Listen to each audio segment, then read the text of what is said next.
Hello everyone. So I wanted to talk about the crisis in Texas, and I wanted to address some of the lies being told by the Republican Party, and I wanted to talk about, well, why so many people in Texas are suffering and dying right now. So, what happened, if you're not aware? Very briefly, there was a winter storm that went through, um, and pipes burst. The infrastructure of Texas couldn't handle intense cold temperatures, and the infrastructure, power, water, gas, failed largely. So now millions of people are without power and freezing to death in their homes because of, because of what I'm about to talk about. So first, let's address the right-wing lies. So the right wing blames renewable energy for this crisis, even though it was the fossil fuel lines that ruptured, natural gas, that kind of thing. A larger percentage of the fossil fuel lines and fossil fuel infrastructure failed, a much larger part of it than the renewable energy windmills and that kind of thing. Fewer windmills failed than fossil fuel infrastructure. And of course, because the right wing is owned primarily by the fossil fuel industry, they come out and do anti-renewable energy propaganda. Now think about it. Fossil fuels. The name itself speaks to what it is. It's fossil, it's old, it's out of date. Renewable energy is renewable. Fossil fuels are not. Not to mention the fact that they're destroying our world to the point where now Texas is having massive winter storms. So the right wing is saying that, oh, the windmills were the reason for all of the power going out, but they have a smaller percentage of renewable energy than they do fossil fuels. If the renewable energy went out, then because they have so much in fossil fuels, so much infrastructure, so much of it is fossil fuels, it wouldn't have made that much of an impact if just the windmills went down, if just the renewable energy failed. No. It was the fossil fuels that failed. Clearly. You know, if it wasn't the majority of their system failing, then you wouldn't have millions of fucking people without power. But there was a small percentage of the windmills that did fail. Why? Well, because they weren't built to handle ice, to handle intense cold. But, well, why? I mean, logic would dictate that at some point, possibly, there would be a situation where they would have to be able to handle all of the necessary potential weather conditions. So why weren't they built to a more robust and higher standard? Well, this is a result of the privatization of Texas's infrastructure. There's a reason that most places in the U.S. have public government-run infrastructure. Because when infrastructure, power, water, sewer, all of this stuff is privatized. The corporations that own these utilities are interested in profits. That is, making things as cheaply as possible and charging people as much as possible, which, well, has a lot of, as we've seen now, catastrophic results.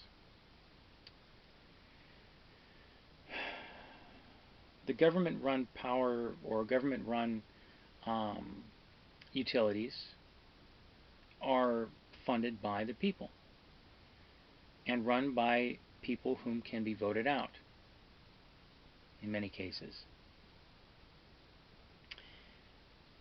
That's kind of key, because what can the people do beyond a lawsuit to remove the head of a corporation who caused them to suffer and caused their friends and family to die? Not a whole lot. They can't vote out the CEOs.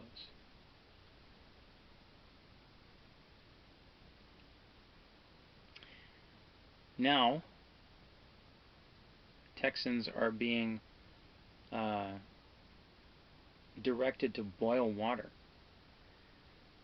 whatever water they can get, because most of the water pipes burst, and the lines, the water that was coming out of it froze, and so you have all of this water going, inside the walls, rupturing the walls, damaging the structure of the building, and on and on and on and on and on. I mean, the problems are countless when you have that kind of a catastrophic failure inside of a building structure. There's nowhere for the water that becomes ice to go. So what does it do? It expands and cracks and breaks everything. It's pretty simple, pretty easy to figure out. So because of most of the pipes burst, most people are left without water. And of course, I'm sure, getting around to the grocery store is difficult enough, but when you add winter conditions, and you have a bunch of people whom are not, one, prepared for it, and two, don't know how to navigate it with a vehicle, getting water, going to the grocery store and getting bottled water will be difficult. On top of that, you have an instant demand for a supply that probably isn't isn't possible for them to meet the demand.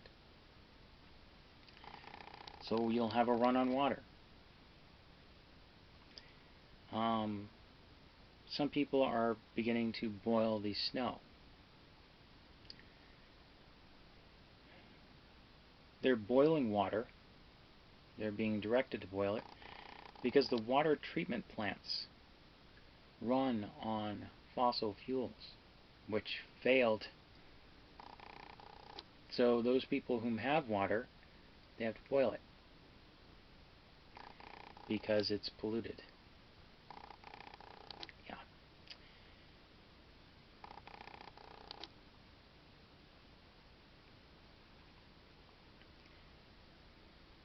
There's no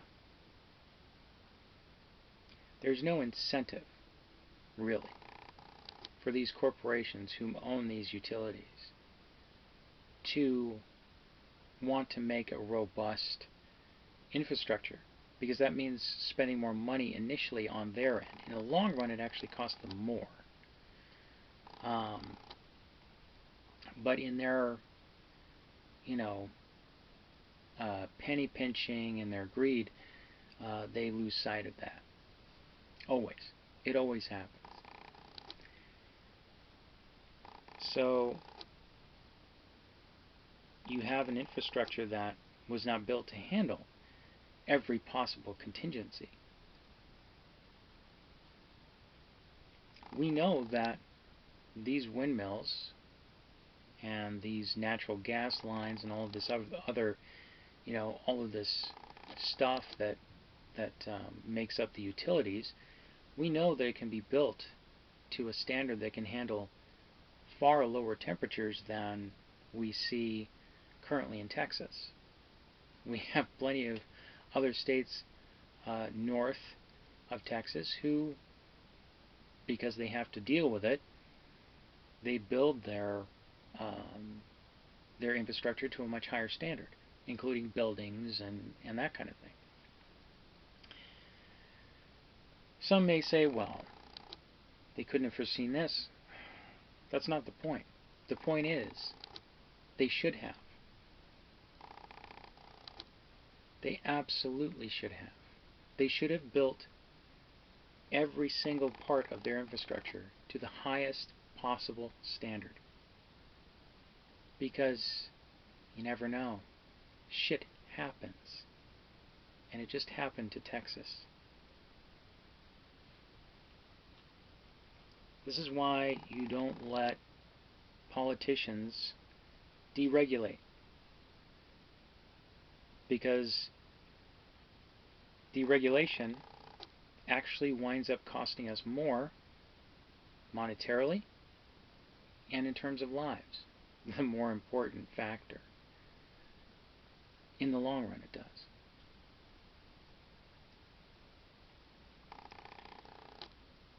So that's the lies and the why this happened. It happened because of privatization. Corporations being allowed to own utilities. Let's talk about another aspect that not many people are bringing up. So what happens when everything thaws? Well, you have all of these buildings that have been essentially flooded. So when all that water, all that ice melts, you're going to have water everywhere. And what happens when you have an abundance of water in an enclosed space? You get mold. Now think about this. Millions without power. Millions without water. Why? You have pictures, and I'll post one here.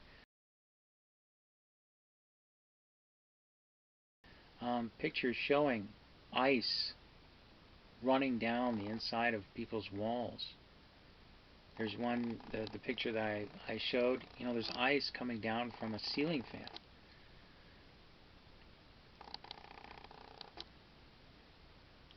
So what happens when all that melts? Yeah, you get tons and tons and tons of fucking mold. Human beings, they don't fare too well when they're breathing mold. It can cause major health problems, cancer, and all kinds of other shit.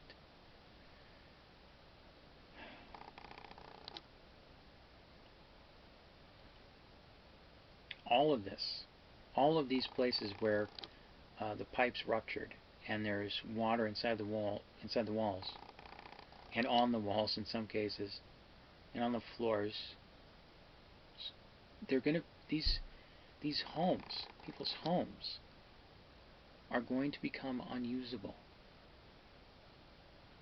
They will not be safe for habitation, which means all of these people, hundreds of thousands, if not millions of people, are going to be left without homes. And they're going to have to find homes elsewhere. Right? Right. Think about how many homes there are in any given area. Suddenly, you're going to have all these people displaced. They're going to be looking for homes. You're going to have a lot of people that can't find a home. And as we know, the right wing loves to criminalize homelessness. These are just some of the obvious factors and fallouts from the Republicans and the corporations' greed. So while all of this is happening, while it's unfolding, human pustule Ted Cruz fled his own state for a warmer climate, while his constituents froze, starved, and died. Cruz's behavior is symbolic of the Republican Party. It's their signature. When they and their constituents suffer the consequences of right-wing policies, the Republicans blame Democrats, they blame the Democrats' policies, and then the Republicans cut and run like the little bitches that they are. It wasn't left-wing or Democratic policies that privatized the utilities in Texas.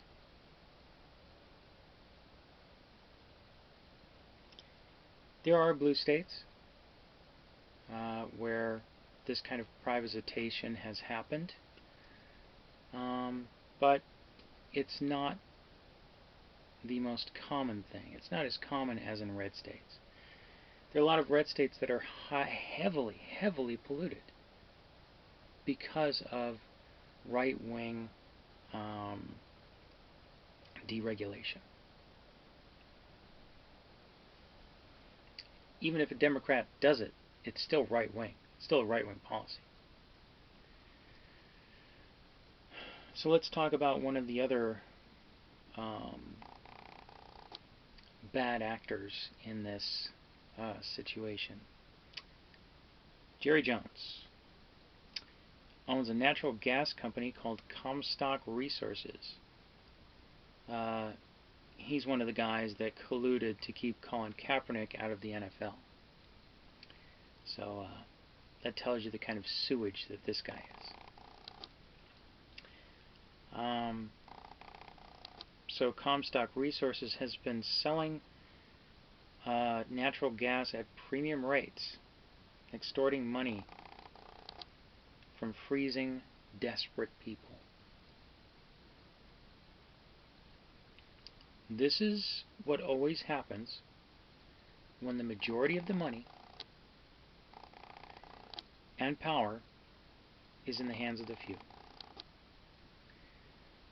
The billionaires have profited greatly off of COVID,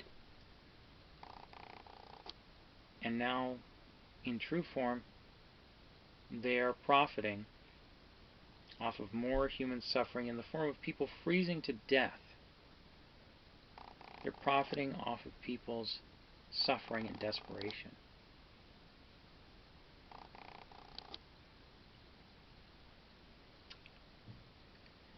Yay, America! Freedom!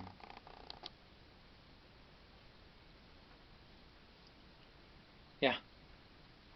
When the shit hits the fan, the Republicans run like the wind. Anything to get out of having to be responsible, to take personal responsibility for their actions.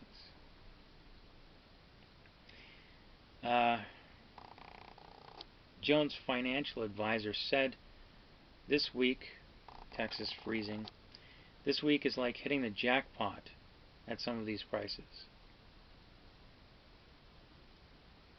These rich people are parasites, and they should be removed from the societal body. They're leeching off of people's pain, exploiting it. Is that what America is supposed to stand for? Because that's what it is. It's what it does stand for. That's what it's doing right now.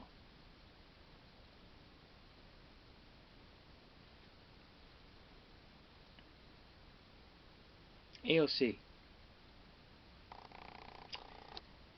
raised $1 million in 4 hours for Texas relief aid. It's not even her fucking state.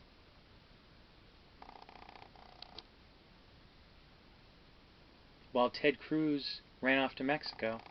AOC,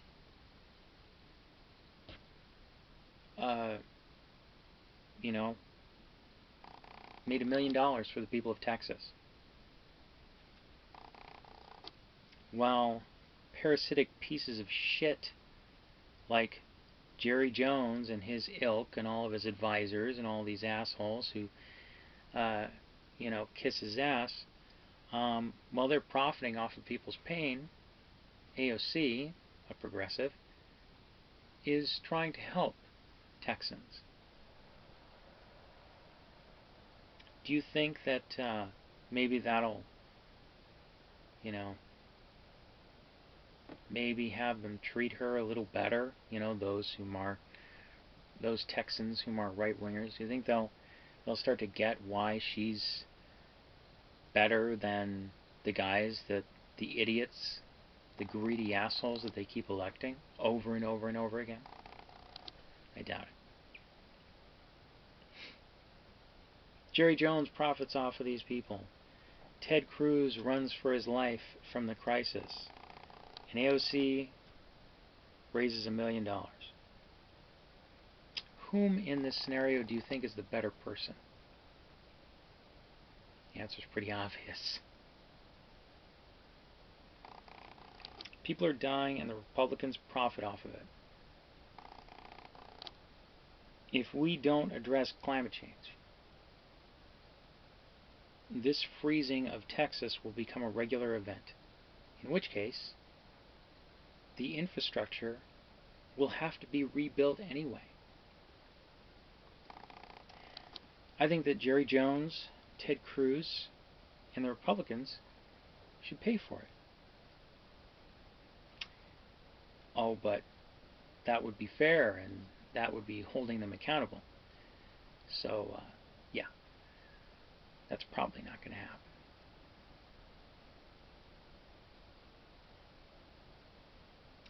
One can hope that situations like this can wake these right-wing assholes up. But the problem is that it never does, because they're selfish. They look at Jerry Jones and say, hey, he's racist, so he's okay. And then they say, hey, he's a billionaire, so he should be able to do whatever he wants and get away with it, no matter what. These people are stupid and deluded. They don't care about you, they don't care about me, they don't care about their fucking friends or neighbors, they only care about themselves. That's why the assholes whom they vote for will endanger their own colleagues by bringing fucking guns into government offices.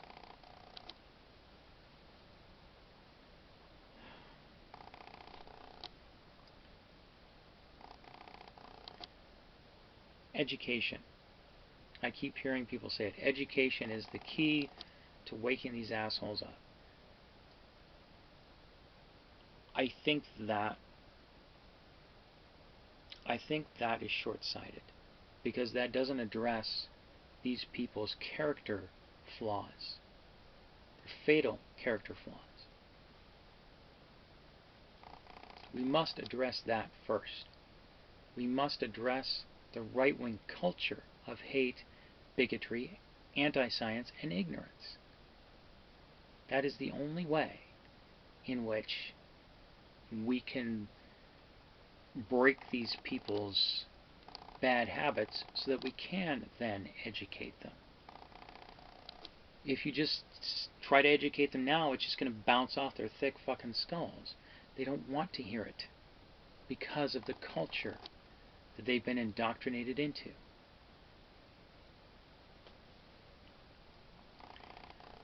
They're like children.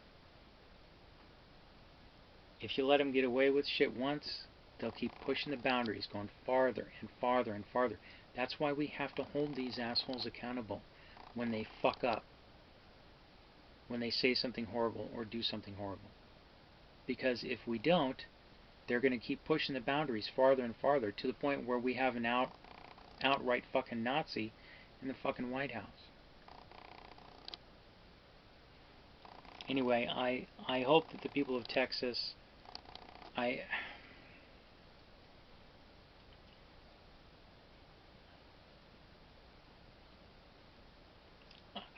I want I want them to be okay.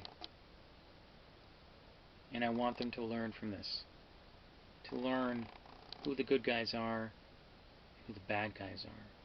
And to learn the importance of taking to the importance of participating in politics, the importance of being politically informed. Anyway, thanks for watching. If you're in Texas, I hope you get water and power back soon. I've been through this kind of thing on mildly smaller levels, so I know what it's like to suffer in that sense. I've suffered a number of different times this year and over the past few years. Similarly, without water or in freezing cold, so I know how tough it is.